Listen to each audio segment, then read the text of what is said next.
नाना जान के एक फैसले ने हंसते बसते घर की बुनियादें हिलाकर रख दी हैं। हर तरफ नफरत की आग भड़क उठी है। जैसे ही जरियून ने सबके सामने ये ऐलान किया कि वो राह को पसंद करता है और इससे शादी करना चाहता है, बतूल के तो जैसे पैरों तले से ज़मीन निकल गई। बतूल जो पहले ही जरियून के ख्वाब देख रही थी, वो गुस्से में पागल होकर सीधी राह के कमरे में पहुंच गई। इसने राह को गिरेबान से पकड़ लिया और चीखते हुए कहा, राह, मुझे तुमसे ये उम्मीद नहीं थी। तुमने वही किया ना जो मेरी माँ कहती थी। तुमने अपनी मासूमियत के जाल में जरून को फंसा लिया और मुझसे मेरी खुशियाँ छीन ली। मैं तुम्हें कभी माफ़ नहीं करूंगी राह। वीडियो में आगे बढ़ने से पहले अगर आप मेरे चैनल पर नए हैं तो लाइक और सब्सक्राइब कर दें।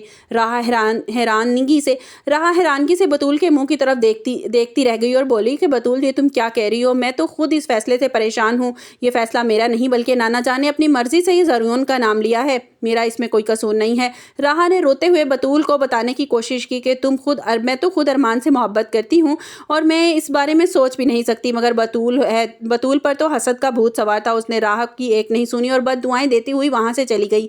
आसिया जो दरवाजे के पीछे खड़ी ये सब कुछ देख रही थी, हैरानगी से इसके चेहरे पर एक फातहाना मुस्कुराहट आ गई, क्योंकि वो भी यही चाहती थी कि दोनों कज़नें दस्ते गिरेबान हो जाएं। दूसरी तरफ नाना जान ने राह को अपने पास बुलाया और ऐसा इंकिशाफ किया जिसने राह के होश उड़ा दिए। नाना जान ने तारा की तरफ इशारा करते हुए कहा कि राह बेटी, ये जो तुम्हें सच बताने वाला हूँ वो बरसों से इस घर की दीवारों में दफन था। ये औरत जो तुम्हें एक केयरटेकर तुम इसे समझती हो, ये और कोई नहीं बल्कि तुम्हारी सकी माँ है। राह का रंग एकदम से सफ़ेद पड़ गया। इसे ऐसे लगा जैसे इसके गिर्द कायनात घूम रही हो। वो तारा को देखने लगी और नम आंखों से तारा इसे गले लगाने के लिए आगे बढ़ी, मगर राह ने एक झटके से तारा को खुद से दूर कर दिया और तड़प कर बोली, नहीं, ये मेरी माँ नहीं हो सकती। राह के गुस्से और दुख ने नाना जान की तरफ देखा और कहा कि ऐसी माँ को मैं माँ नहीं कह सकती जो जिंदा थी और मैं यतीम बनकर यहाँ दर दर की ठोकरें खा रही थी। जब लोग मुझे ताने देते थे कि तुम्हारी ममानी तुम पर जुल्म करती है, तब मेरी माँ कहाँ थी? मैं इसे कभी माफ़ नहीं करूंगी और नाना जान, मैं इसको अपनी माँ तस्लीम नहीं करती। नाना जान ने जब राह की ज़ुबान से अरमान का नाम सुना तो एक लम्हे के लिए वो कठोर और बेरहम हो गए। नाना जान ने गर्ज कर कहा, खबरदार राह, अरमान का नाम दोबारा लिया तो जो मुलाजमा जीनत बीबी का बेटा है वो मुझसे, अगर तुमने दोबारा उसका नाम लिया तो मुझसे बुरा कोई नहीं होगा। तुम्हारी माँ भी एक नौकर के साथ शादी करके ख़ानदान की नाक कटवाई थी और क्या तुम भी वही तारीख दोहराना चाहती हो? नाना जान ने साफ कह दिया, मैं कभी एक मुलाजिम के बेटे को अपना दामाद नहीं बनाऊंगा। नाना जान का ये सख्त रूप देखकर राह बिल्कुल खामोश हो गई और इसे ऐसे लगा जैसे इसकी आवाज़ सुनने वाला यहाँ पर कोई नहीं है। मगर अभी यही बहस चल रही थी कि अचानक नाना जान का सांस उखड़ने लगा और अपने सीने पर हाथ रखकर ज़मीन पर गिर गए।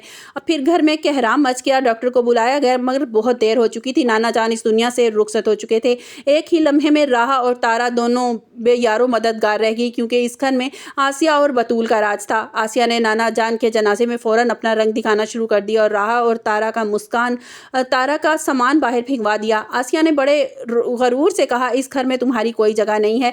जिस बाप के दम पर तुम उछल रही थी ना, अब वो तुम्हारा नहीं रहा। वलीद ने आसिया को बहुत समझाने की कोशिश की, लेकिन आसिया तो उसकी एक भी नहीं सुनने वाली थी। राह और तारा अंधेरी रात में सड़क पर खड़ी थी और इनके दिल में अपनी माँ की नफरत और मुस्तकबिल का खौफ घूम रहा था। अरमान को जब नाना जान की मौत और राह की इस हालत का पता चला तो वो दीवानावार इसे ढूंढने निकल पड़ा। मगर अब राह के दिल में शक का बीज पैदा हो चुका था। अब इसे लग रहा था कि शायद अरमान भी इसे धोखा दे देगा, और क्या अरमान वाकई राह का साथ देगा और इज्जत दे पाएगा जिसकी वो हकदार है, या राह अपनी माँ तारा की तरह दरबदर की ठोकरें खाती फिरेगी और इसका अंजाम वैसा ही होगा। बतूल और आसिया की जीत क्या आर्जी साबित होगी या फिर जायदाद के चक्कर में राह की जिंदगी हमेशा के लिए बर्बाद हो जाएगी? कहानी ऐसे मोड़ पर है जहाँ राह को अपनी पहचान और मोहब्बत के लिए अकेला लड़ना पड़ेगा। आपको क्या लगता है कि जरियून राह से शादी कर लेगा या अपने लिए बतूल को पसंद कर लेगा? आपको हमारी वीडियो कैसी लगी? कमेंट्स बॉक्स में अपनी राय का इजहार जरूर कीजिएगा। मिलते हैं एक नई वीडियो के साथ। अपना बहुत सा ख्याल रखिएगा। अल्लाह हाफ़िज़।